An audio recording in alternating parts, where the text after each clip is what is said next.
Je suis dans l'espoir de pouvoir finir ces messages aujourd'hui. Alors je vais directement commencer. Mon thème ce soir, c'est comme Christ. Comme Christ. Le message de ce soir va peut-être sembler difficile pour quelqu'un. Peut-être que ce soir, quelqu'un va trouver que ce que je veux dire ce soir lui semblera surnaturel de dire qu'on ne peut pas faire ces choses. Mais ce soir, je suis venu nous dire que nous devons ressembler à Christ. Je vais commencer par expliquer pourquoi il faut ressembler à Christ. Nous sommes dans le livre d'Actes, Actes des Apôtres, Actes 11, 25 à 26, je vais lire moi-même. Barnabas s'est rendu ensuite à Tars pour chercher Saul. Et l'ayant trouvé, il l'emmena à Antioche. Pendant toute une année, il s'est réuni aux assemblées de l'église et ils enseignèrent beaucoup de personnes. Ce fut à Antioche que, pour la première fois, les disciples furent appelés chrétiens. Chrétiens, chrétiens. Ces mots qu'on a tout le temps l'habitude d'entendre, on nous appelle chrétiens. À chaque fois qu'on te pose la question, yo, ozalaka na religion, tenga zaka chrétien. Nous qui avons de noms compliqués, des fois on a du mal à croire qu'on est chrétien. Lorsque j'ai dit bin, on dit yo faut zalara muta côté kuna. Mais quand on dit chrétien, chrétien veut dire comme Christ. Chrétien veut dire ceux qui sont comme Christ. L'apôtre Paul et Barnabas sont en mission et se retrouvent en Antioche pour enseigner l'évangile. C'est pendant cette période que pour la toute première fois, on utilise ce mot chrétien. Littéralement, veut dire comme Christ. Nous pouvons imaginer que ces personnes-là ont vu que les disciples ressemblaient tellement à leur maître qu'ils ont commencé à les appeler comme Christ. C'est comme aujourd'hui, on dirait baza lokola. En réalité, ils voulaient simplement dire batu oyo baza lokola Yesu. C'est juste ce qu'ils voulaient dire. Et pourquoi ils ont pu dire ça d'eux? Simplement parce qu'ils ont vu qu'ils s'est comporté comme Christ. Leur façon de faire les choses était comme Jésus. Leur façon de parler, leur façon de se comporter chaque jour, la façon dont ils avaient d'argumenter les choses, même leur façon de parler, donc tout ce qu'ils faisaient, il y avait quelque chose de Jésus dedans. Alors ceux qui étaient tout autour là se sont dit, ces gens se comportent comme leur maître. Alors ils se sont décidés de leur donner un nom. Comme aujourd'hui on a donné un nom au Kuluna, on a donné un nom à toutes ces personnes-là qu'on connaît, juste parce qu'on les identifie à quelqu'un. Et ces gens-là aussi ont identifié les disciples à quelqu'un qu'ils appelaient Jésus. Alors à partir de ce jour, on a commencé à les appeler chrétiens. Voilà d'où venait ce nom-là. Ce nom est parti d'Antioche jusqu'à se répandre dans tout le pays. On a commencé à les appeler chrétiens, chrétiens, chrétiens, comme leur maître Jésus. Aujourd'hui, le terme chrétien est utilisé pour désigner des personnes qui prient dans les églises chrétiennes ou qui vont à l'église généralement, où le terme chrétien est banalisé dans le simple fait que les personnes qui sont nées des parents chrétiens sont aussi appelées chrétiens. Parce que lorsqu'on demande chrétien, papa maman chrétien. Donc c'est pas que la personne lui-même est chrétien, mais parce que son papa et sa maman sont chrétiens, alors il est chrétien. Généralement, c'est comme ça qu'on met les gens pour dire, voilà, lui, il est chrétien, lui, il n'est pas chrétien, tout simplement parce qu'il a des parents chrétiens. Mais la question, c'est, sommes-nous réellement chrétiens? Est-ce qu'on est chrétien simplement de nom ou on l'est parce que nous ressemblons réellement à ces Jésus? Est-ce qu'on est chrétien parce qu'on a simplement des parents chrétiens ou on est chrétien parce qu'on l'est réellement comme l'étaient ses disciples? Est-ce qu'on est chrétien parce qu'on part à l'église? Est-ce qu'on est chrétien parce qu'on chante les chansons de Lord Momo? Est-ce qu'on est chrétien parce qu'on aime un certain pasteur? Est-ce qu'on est chrétien parce qu'on sert à l'église? Ou on est chrétien parce que réellement, les gens pensent que nous sommes comme Jésus? Pourquoi les gens t'appellent chrétien? Pourquoi les gens disent que tu es chrétien? Tu t'es déjà posé cette question, pourquoi les gens semblent dire que celui-là est chrétien? Même si aujourd'hui ce nom-là est banalisé et tout le monde est devenu chrétien. Mais est-ce que tu t'es déjà demandé pourquoi les gens disent que tu es chrétien? Même si les gens ne se posent pas cette question, mais est-ce que toi-même, tu t'es déjà dit, est-ce que je suis chrétien en fonction de quoi? C'est en fonction de quoi que je suis chrétien?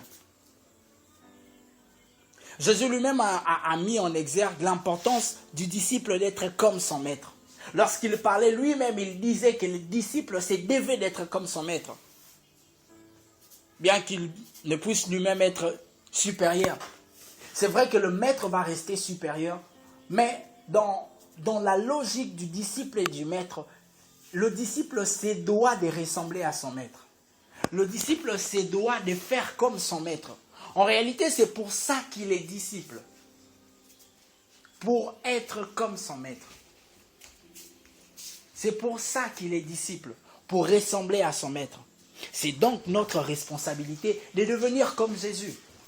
La responsabilité nous est donnée d'être comme Jésus. La responsabilité nous est donnée de parler comme Jésus. Cette responsabilité nous est donnée de parler comme Jésus, de marcher comme Jésus, mais par-dessus tout de vivre comme Jésus. Cela peut paraître difficile s'il faut seulement regarder toutes les qualités qu'avait Jésus.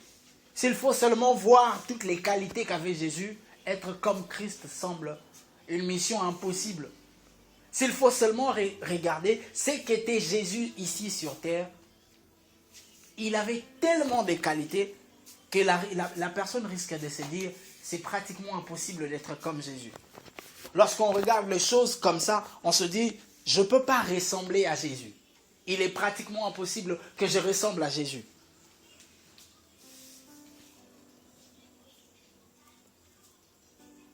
C'est pour ça que nous nous laissons conduire par le Saint-Esprit. Parce que le Saint-Esprit sait comment faire pour ressembler à Jésus. De nous-mêmes, on ne sait pas le faire. De nous-mêmes, on n'a même pas la capacité de faire pour ressembler à Jésus. De nous-mêmes, avec toute la volonté qu'on puisse avoir, nous ne pourrons jamais ressembler à Jésus si nous le faisons par nous-mêmes. Il faut que nous nous laissons faire et que le Saint-Esprit vienne nous montrer le chemin. C'est le Saint-Esprit qui sait, qui connaît la formule qu'il faut faire pour ressembler à Jésus.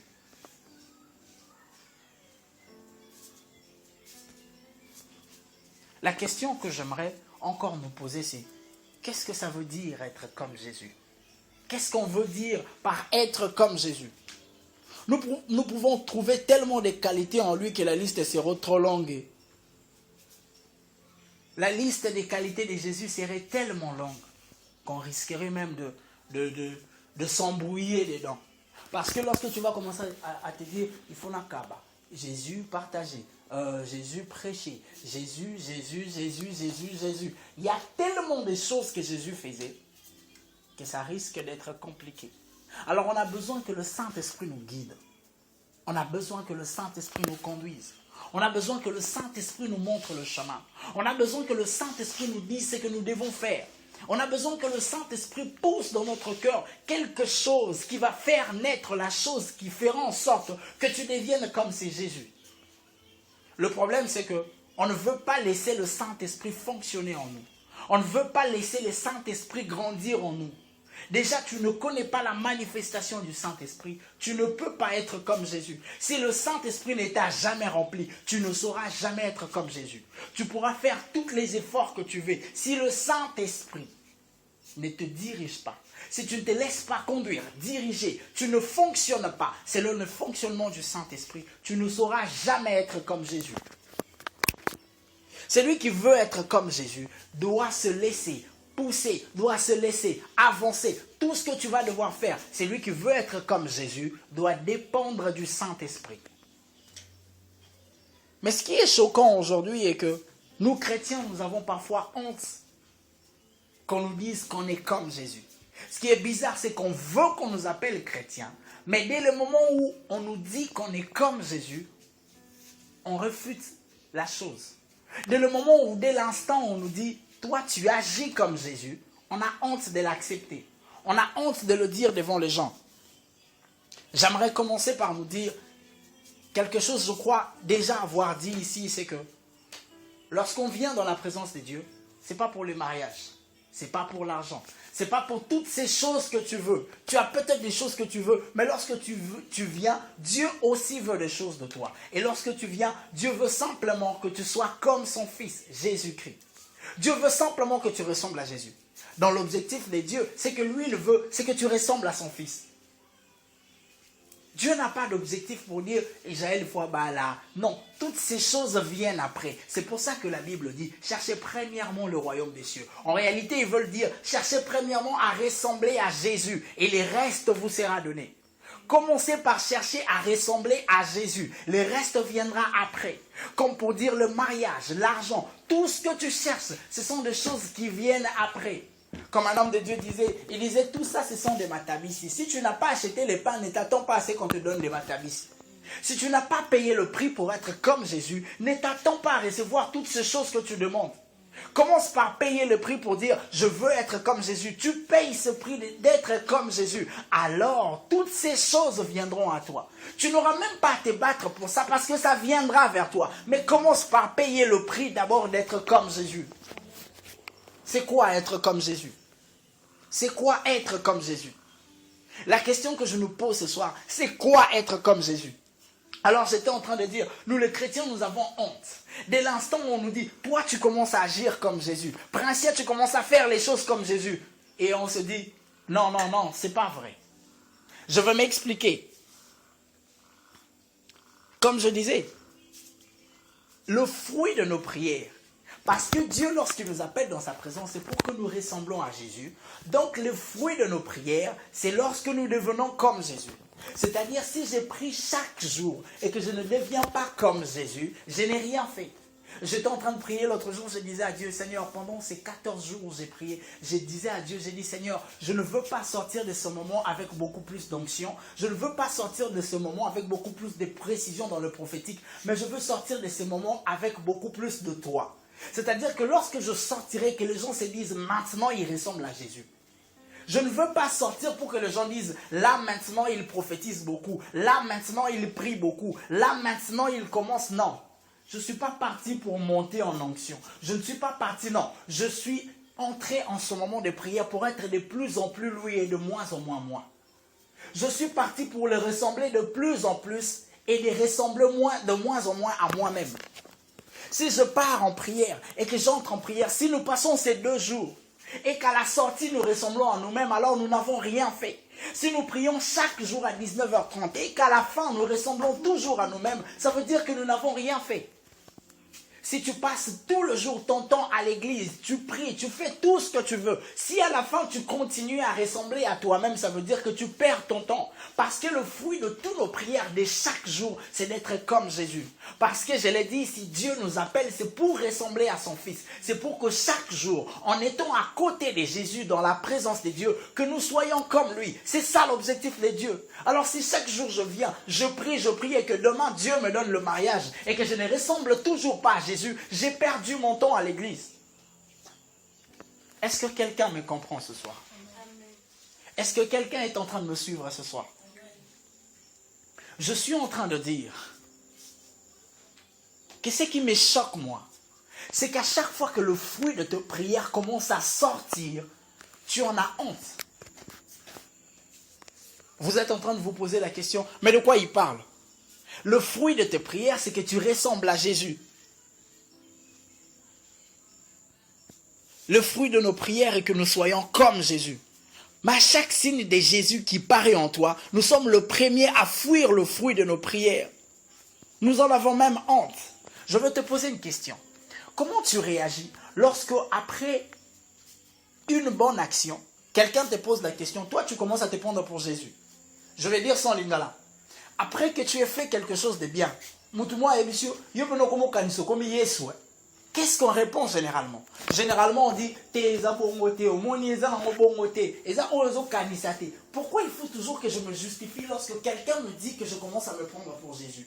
Lorsque quelqu'un me dit que je commence à me prendre pour Jésus, ça veut justement dire que mes prières sont en train de fonctionner. Ce qui veut dire que lorsque quelqu'un me dit, tu commences à devenir comme Jésus, ça veut dire, oui, amen, je deviens comme Jésus, parce que chaque jour, je prie pour ça. Amen. Je ne prie pas pour avoir honte et qu'on dise de moi que là, je n'ai pas bien fait les choses, non.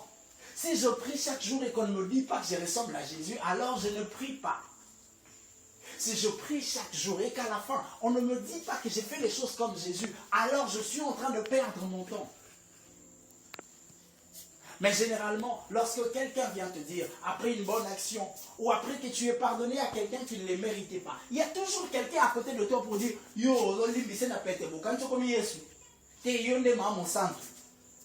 et ce qui est bizarre, c'est qu'à chaque fois qu'on te dit ça, tu as la même réponse. Non, ce soir, je viens te donner une réponse différente. Ce soir, je viens te donner une réponse que tu peux donner à quelqu'un. Lorsque quelqu'un te dit, tu dis lui, Nakomi, parce que chaque jour j'ai pris pour ça. Parce que si je viens à l'église, c'est pour que je devienne comme ça. Donc si tu dis aujourd'hui que je suis comme Jésus, c'est-à-dire que tu as vu du Jésus en moi. C'est-à-dire que de la même manière que ces gens-là ont vu du Jésus en Paul, aujourd'hui tu as vu aussi du Jésus en moi. Aujourd'hui, tu as vu quelque chose de Jésus en moi. C'est pour ça que tu te dis que je me prends pour lui. C'est pour ça que tu penses que je commence à lui ressembler. Et c'est ça l'objectif de toutes mes prières. C'est pour ça que je pars à l'église. N'ayez plus honte que quelqu'un te dise, toi tu commences à ressembler à Jésus. Il ne faut plus en avoir honte. Lorsque quelqu'un te dit que tu commences à ressembler à Jésus, sois fier de dire oui, je ressemble à Jésus parce que chaque jour je prie pour ça. Je prie enfin que quelqu'un n'ait plus honte qu'on lui dise qu'il ressemble à Jésus. Je prie enfin que quelqu'un n'ait plus honte qu'on lui dise qu'il parle comme Jésus. Yo como limbisa batu bwepwani. Do yo mutu pena eloko asala ki wana pena eske eloko alimbisa. Tipo limbisi eka. Yo como kanzana yo como Yesu. Même si ce n'est pas quelqu'un à côté de toi qui te parle, même au fond de ton cœur, il y a le diable qui vient te dire. Olingo limbisi kana petebo. Olingo tike kana petebo. Donc yepena mabenyo so salio. Olingo tike kana petebo. Poni, papa, yo no sukisi ba santu nyoso na mukileo. Ngade la sukisi ba santu nyoso. Pona sambela ka pona sukisa ba santu nyoso. Donc ngai na kolimbisa ye. Mabenyo so ba salio. Olingo tika pe. Après tout ce qu'il t'a fait, tu veux le pardonner? Oui, je veux pardonner. Parce que je prie chaque jour pour être comme Jésus. Si je prie chaque jour et que je ne suis pas comme lui, je perds mon temps. Si chaque jour je prie et que je ne ressemble pas à ce Jésus, si tu ne vois pas du Jésus en moi, ça veut dire que je suis en train de perdre mon temps. Il faut que chaque jour, lorsque je sors devant chez moi, que tu vois du Jésus en moi. Lorsque je reste à côté de toi, même quand je ne parlerai pas, que tu sentes qu'il y a du Jésus en moi. Est-ce qu'il y a quelqu'un qui ne veut plus perdre son temps ici? Est-ce qu'il y a quelqu'un qui veut dire, moi, je ne perdrai plus mon temps dans la prière? Si je prie, c'est pour que chaque jour, je sois comme Jésus. Amen. J'étais en train de prier, j'ai demandé à Dieu, Seigneur, je ne sais pas qu'est-ce que je veux dire ce soir. Et Jésus m'a dit, comment tu ne sais pas? Va leur dire que je veux qu'ils soient comme moi. Va leur dire que je veux qu'ils me ressemblent. Va leur dire que je veux qu'ils parlent comme moi. Et ce soir, je veux donner un message à quelqu'un. Jésus m'a dit, va leur dire, j'aime quand ils me ressemblent. J'aime quand ils font les choses comme moi. J'aime quand les hommes ont honte d'eux et que moi je suis fier d'eux. Parce que lorsque tu as pardonné à cette personne-là, quelqu'un dit,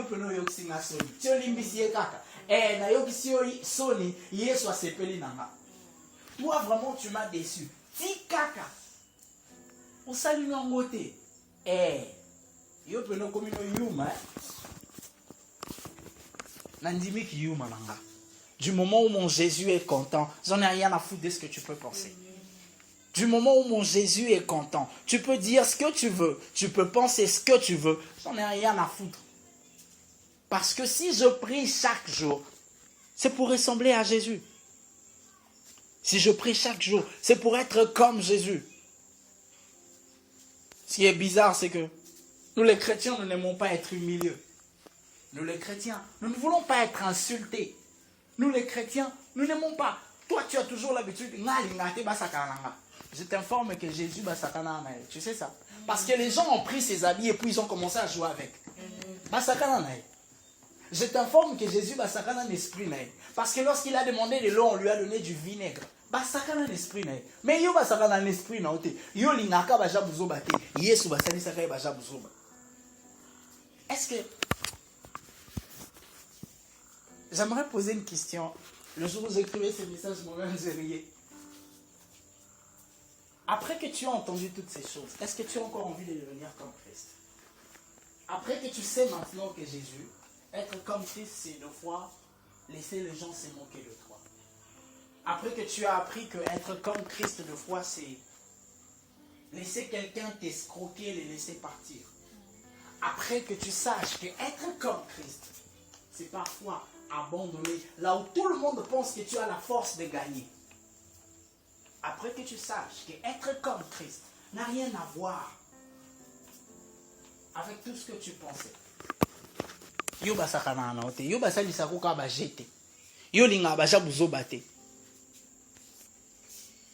Yo linga ba ja pa bate.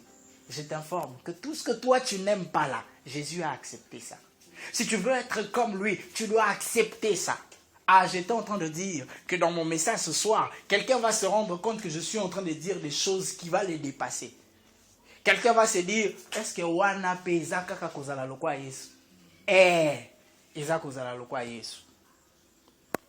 Nous chrétiens, nous n'aimons pas être humiliés. Personne n'accepte d'être calomnié sans réagir. Personne ne veut donner l'autre jour lorsqu'il est frappé. Alors dites-moi, en quoi sommes-nous comme Christ?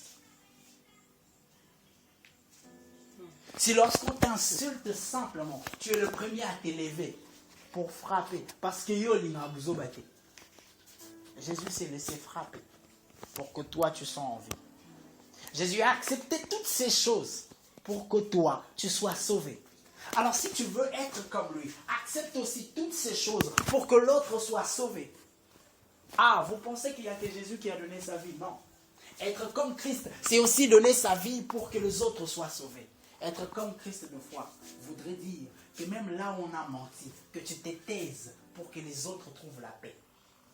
Être comme Christ de foi voudrait dire que lorsqu'on a dit quelque chose de faux sur toi, que tu ne t'en justifies pas. On a demandé à Jésus, c'est toi qui dis que tu es le Fils de Dieu. Jésus dit, je n'ai pas besoin de me justifier, tu l'as dit. Devant certaines situations, on n'a pas besoin de beaucoup parler. Ce qu'on a dit, on l'a déjà dit. Je ne peux pas changer grand-chose. Ce soir, y a-t-il quelqu'un qui veut être comme Christ? Nous n'aimons pas ces choses. Les chrétiens veulent être comme Christ les lions, mais pas comme Christ l'agneau. Le chrétien veut l'autorité de Jésus pour chasser les démons. Mais il ne veut pas l'humiliation de Jésus pour laisser Dieu monter. Non, ça, on n'aime pas. La Bible dit dans Matthieu 5, 46, 48, la Bible dit, « Si vous aimez ceux qui vous aiment, quelle récompense méritez-vous? Les publicains aussi n'agissent pas de même. Et si vous saluez seulement vos frères, et que faites-vous d'extraordinaire? Les païens aussi agissent de la sorte. Soyez donc parfaits comme votre Père céleste. »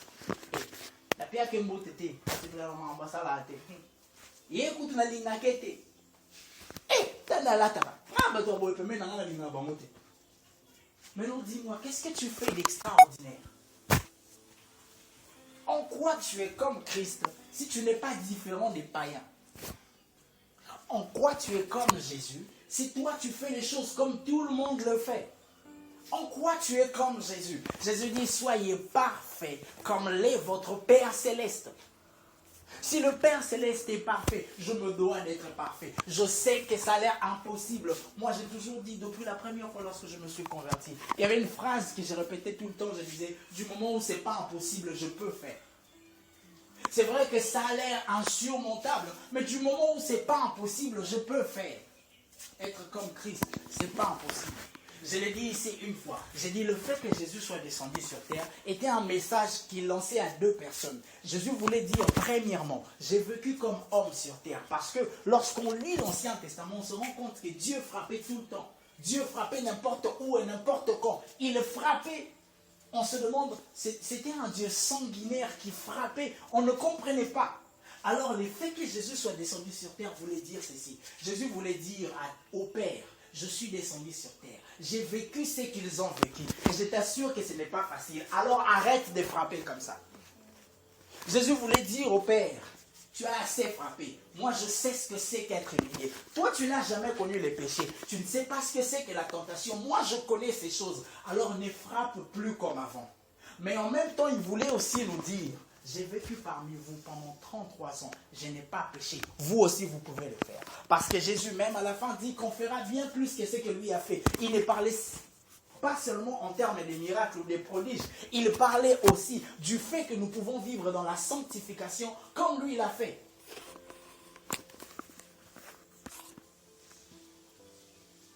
Que faites-vous de différent?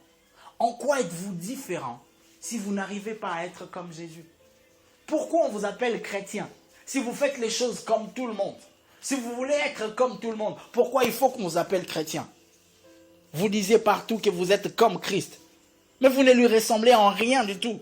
Vous agissez comme tout le monde et vous vous appelez chrétien. Vous faites les choses comme messieurs tout le monde. Vous insultez, vous calomniez, vous faites tout ce que vous voulez, mais à la fin vous voulez qu'on vous appelle chrétien.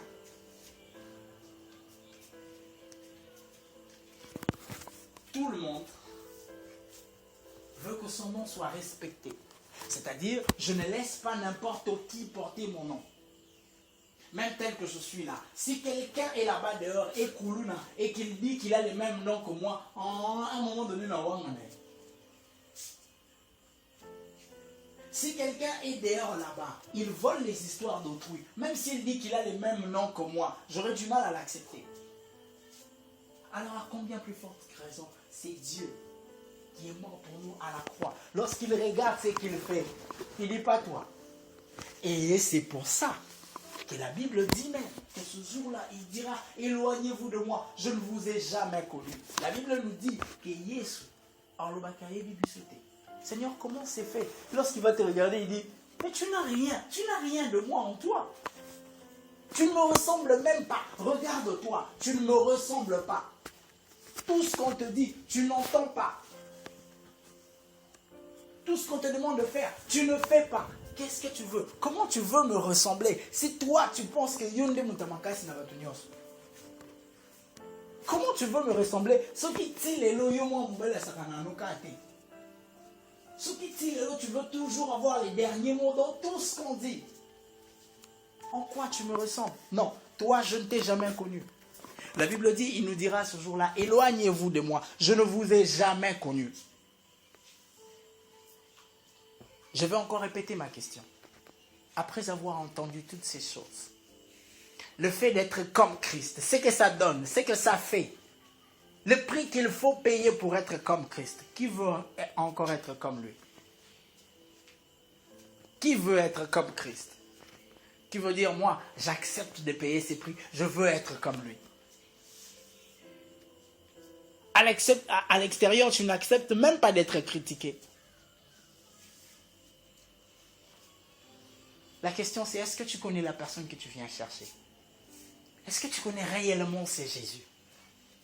Est-ce que tu connais la personne de qui tu portes le nom? On t'appelle chrétien. Mais est-ce que tu connais réellement la personne de qui tu portes le nom? Tout le monde dit de toi que tu es comme lui. Mais est-ce que tu le connais d'abord?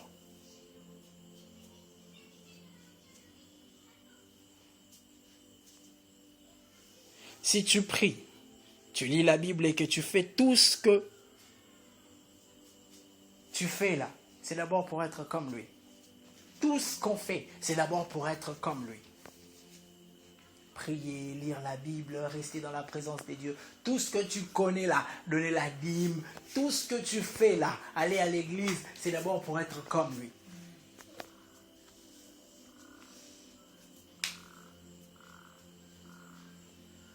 Et je l'avais dit, on ne prie pas pour le mariage, on ne prie pas pour de l'argent, on ne prie pas pour toutes ces choses, tout ce que vous connaissez, on ne prie pas pour ça. Non, tout ce qui est matériel, ce n'est pas pour ça qu'on prie. Ce n'est pas ça notre objectif, ce n'est pas ça l'objectif de Dieu. Si on prie, c'est d'abord pour être comme Jésus, marcher comme Jésus. Parler comme Jésus. On ne prie pas pour avoir beaucoup plus d'onction. On ne prie pas pour prophétiser. On ne prie pas pour je ne sais pas moi quoi, avoir le don des visions ou des... On ne prie pas pour toutes ces choses-là. Non, on ne prie pas pour tout ça. On prie pour être comme Jésus. Oh non, matangomba mikolo po onction foi mata. Mikolo na moni na prophétiser bien te na matina ngomba na ke lukanzambe. Si tu vas chercher pour Dieu pour de l'onction, tu vas rentrer tel que tu es monté. Rien ne va changer dans ta vie. Parce que vous deux, vous ne visez pas les mêmes choses. Vous n'avez pas les mêmes objectifs. C'est là qu'on parle de la volonté de Dieu.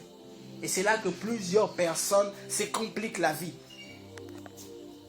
Parce que ta volonté ne rencontre pas la volonté de Dieu.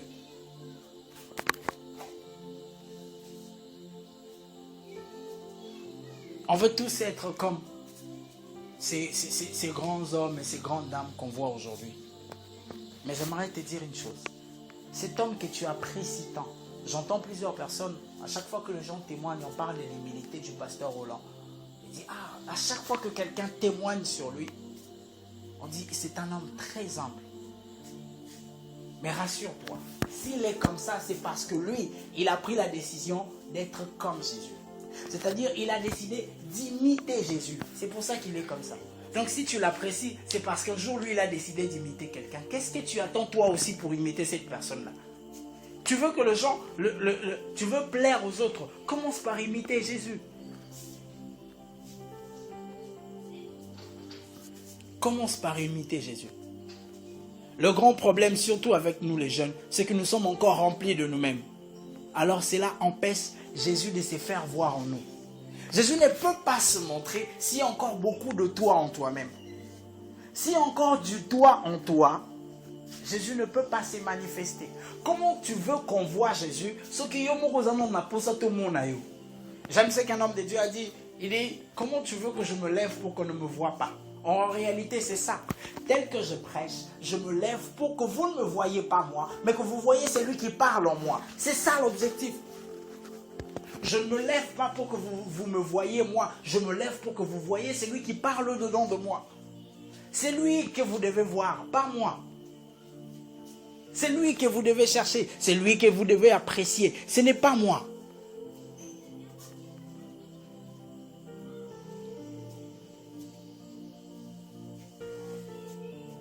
Quand Jésus essaye de se manifester en nous, nous avons honte et nous les cachons. Que quelqu'un prie chaque jour, afin qu'il y ait moins de lui et plus de Jésus. Moins de toi-même et plus de Jésus. Prie enfin que chaque jour, dis à Dieu, Seigneur, je veux prier, enfin que chaque jour qu'il y ait plus de toi en moi. Remplis-moi de toi, afin que chaque jour j'aie plus de toi, plus de toi, plus de toi. Quand les gens me verront, qu'ils voient plus de toi, pas de moi, non. Parce que dans le toi, il y a beaucoup d'orgueil. Si les gens te voient, c'est pour ça que tu entends certaines personnes dire, garçon, on est orgueilleux. Parce qu'on voit du lui. Le jour où on verra du Jésus en toi, on ne verra pas de l'orgueil. Alors commence à prier aujourd'hui pour dire à Dieu, Seigneur, je veux, je te le demande, je veux. Qu'à chaque fois que les gens me verront, qu'ils ne me voient pas moi, mais qu'ils te voient toi.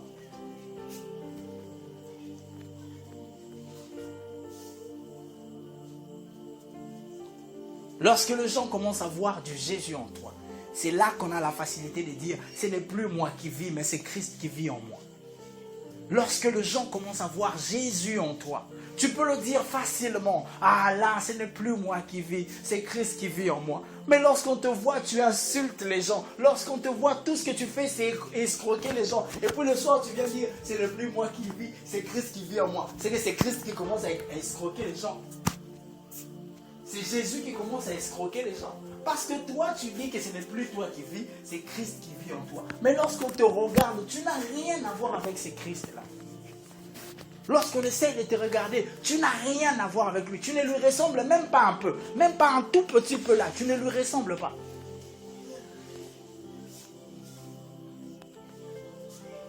On devrait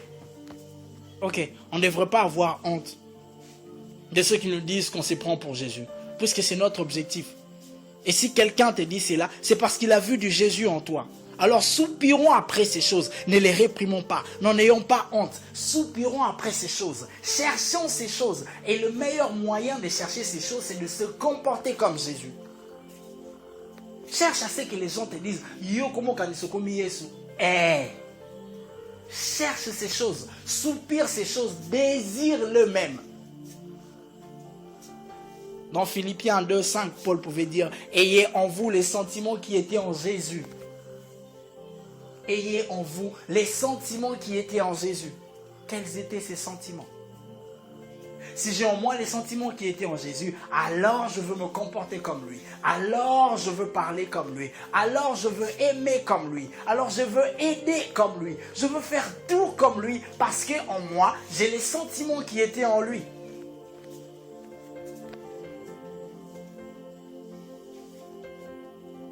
Jésus veut se révéler à nous. Et ça ne se passe pas toujours par des miracles, des prodiges et des prophéties, non. Jésus veut se révéler, il veut se manifester. Mais nous, on attend les prophéties. Lorsque Jésus dit, je veux manifester en toi, je veux me révéler en toi. Tout ce que tu attends, c'est commencer à prophétiser, commencer à, je ne sais pas, chanter comme la sœur Nadège. Je ne sais pas moi, qu'est-ce que tu attends. Parfois, lorsque Jésus te dit que je veux me révéler en toi, c'est simplement dans ton comportement, dans ta façon de faire les choses.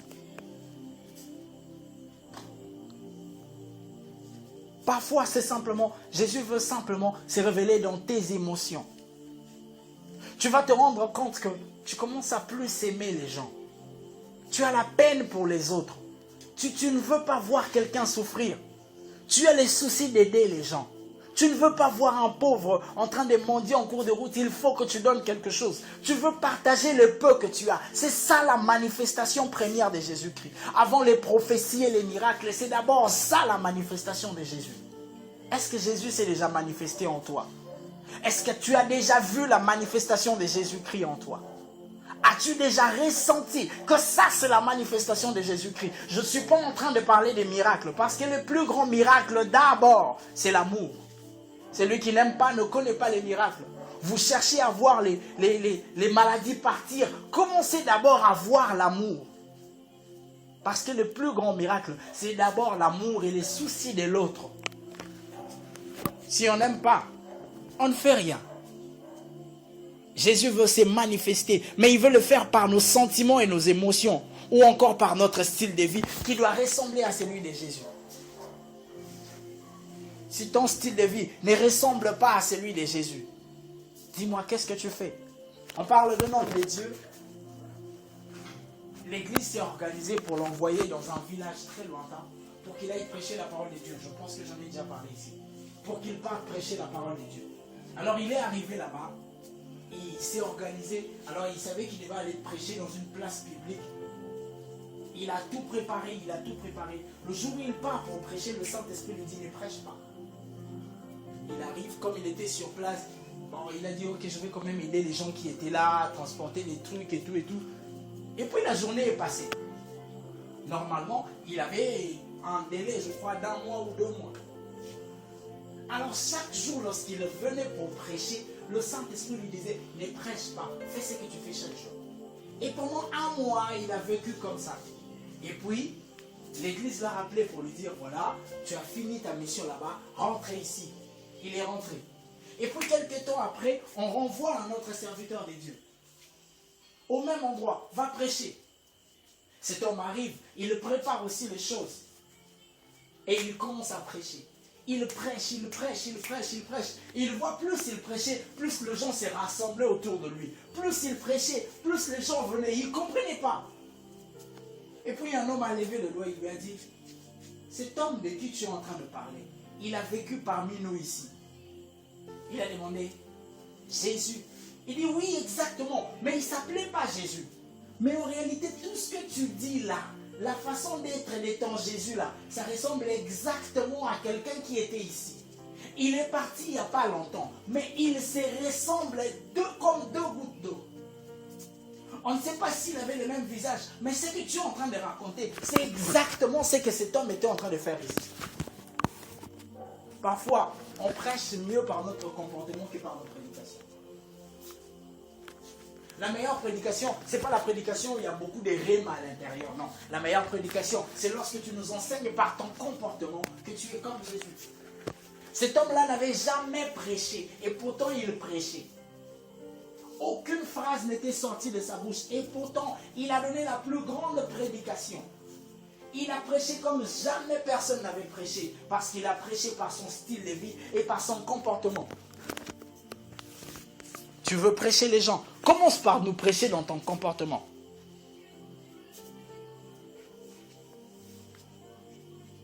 Tu nous prêcheras mieux par ce que tu fais. Tu nous prêcheras mieux par ce que tu es. Si ce que tu es ne nous impressionne pas, comment tu veux nous dire des choses? Lorsque tu prêches, qu'est-ce que tu dis aux gens? lorsque tu exhortes les gens, qu'est-ce que tu leur dis si toi-même tu ne ressembles pas à Jésus? Qu'est-ce que tu veux nous dire? Je disais, être un prédicateur, c'est pas prêcher avec beaucoup de rimes. Ou encore devant une grande foule. Ou encore prêcher, les gens sont en train de crier Amen. C'est pas ça être un grand prédicateur. Être un grand prédicateur, c'est être comme Jésus. Prêcher d'abord avec son comportement, avant de prêcher avec la Bible et toutes ses paroles. Commencez par prêcher par sa façon de faire. Parce que, lorsqu'on parle de Jésus, toutes les religions s'accordent pour dire que Jésus était saint. Toutes les religions. J'étais en train de lire un livre où on réunissait toutes les paroles des autres livres pour dire comment était Jésus. Bouddha a parlé de Jésus. Et il a dit que c'était un homme saint, bizarrement. J'étais en train de lire un livre, ces livres que j'ai beaucoup lus, où ces musulmans étaient en train de dire ce que le Coran avait écrit sur Jésus. Écoutez ce qu'on dit. On disait de lui, dans la 3e sourate, au verset 40, qu'il était l'un des proches de Dieu, honoré sur cette terre et dans l'au-delà. Dans les 114 sourates du Coran, aucun péché ne lui est attribué. Il est venu pour guérir et prendre soin de gens. Pendant sa courte existence, il n'a fait que de bonnes œuvres. Ça, c'est ce que le Coran dit de Jésus. Comment tu veux que j'imite quelqu'un d'autre s'il y a quelqu'un comme ça qui existe déjà? S'il y a quelqu'un qui a déjà pu faire ses preuves, pourquoi tu veux que j'imite quelqu'un d'autre? Il y a déjà quelqu'un à imiter. Il est déjà là. Tu veux nous impressionner? Imite Jésus. Tu veux que tout le monde accueille ça la maramamine. Commence d'abord par imiter Jésus. Ce soir, je suis venu nous dire que nous ne faisons rien. Que notre vie n'est rien. Si nous ne sommes pas comme Jésus. Si nous ne parlons pas comme lui. Si nous ne chantons pas comme lui. Si nous ne dansons pas. Si nous ne faisons rien comme lui. Alors nous sommes en train de perdre notre temps. Car comme je l'ai dit au début, notre objectif, c'est d'être comme lui. Amen. Que Dieu vous